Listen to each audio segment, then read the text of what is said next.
Along a parched coastline where so many conquerors have passed before, the struggle for Libya is a one-road war.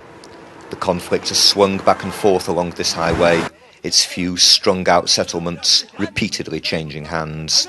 Allied airstrikes have been enough to weaken Colonel Gaddafi's forces, but nowhere near enough to hand the opposition victory.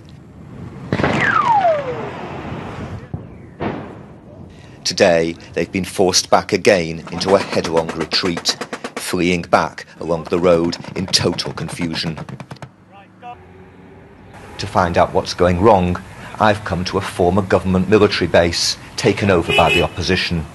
General Suleiman Mahmoud al-Abadi, who defected at the beginning of the uprising, is the second most senior commander on the rebel side. He admits his forces are hopelessly under-equipped.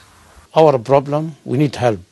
Communication, radios, we need weapons, we have the faith to fight, we know how to die, we need to die for our country, for our freedom, for our people. How are you trying to organize your forces better now? We have a plan.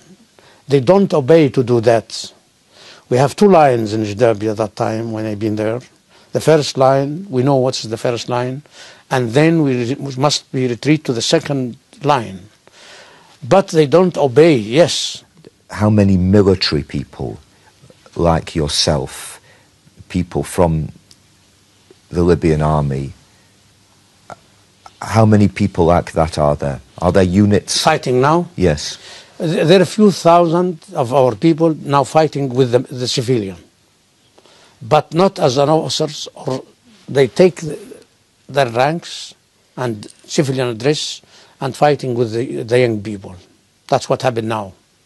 How can you get them back into uniform, back into a proper structure? These people, because they in the beginning, they against Muammar, against Gaddafi. Some of our soldiers and officers, young officers, they escape before they join the revolution. Yes, they don't have their ranks, but they have an order. They have what they must do and when and what time. That's what we did when we attacking. We try to do some raids at night. They destroy many of our cars, and we need just a time. They will be organized, and we need patience and we need help. That's what we think. On the edge of Benghazi, you can see that the weapons don't match the Passion. This rusty old Soviet anti-aircraft gun has no sighting system and no ammunition. Its operator, like most of the rebel forces, is a volunteer. He was a farmer until the uprising. I had 2 weeks training at the 17th of February barracks, and then I went straight to the front line.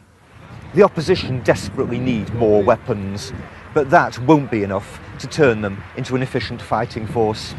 They also need discipline, training, and a clear command structure, and those things so far have been sorely lacking. This rebel fighter just back from the front is himself a professional soldier, a former tank driver in Gaddafi's army, but even he is not part of any unit or under any command. We are all together in one team, and we do our very best to do what we can without professional people to show us what we do. But hopefully, God willing, we will do our best to get the dictator Gaddafi out. But with rebel fighters streaming back in panic along the road they'd taken only hours before, the opposition may need outside help to get organised. So far, officially, the only military advisors here are liaison officers. What you call it, liaison officer? Liaison officer. A liaison officer to just to be organized the bombing, you know.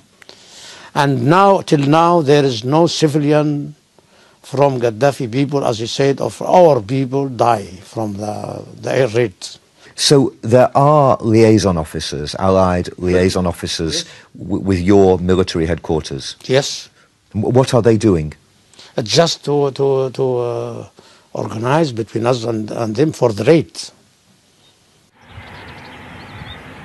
But some think now the only chance of a quick rebel victory is a much broader interpretation of the Security Council resolution than most Western leaders have so far been prepared to consider. But just to be clear, you believe there should be an airstrike against Gaddafi? Yes, more and more. And you think, therefore, they should bomb him directly, personally? Yes. In other words, a bomb on his home, Bab al-Azir?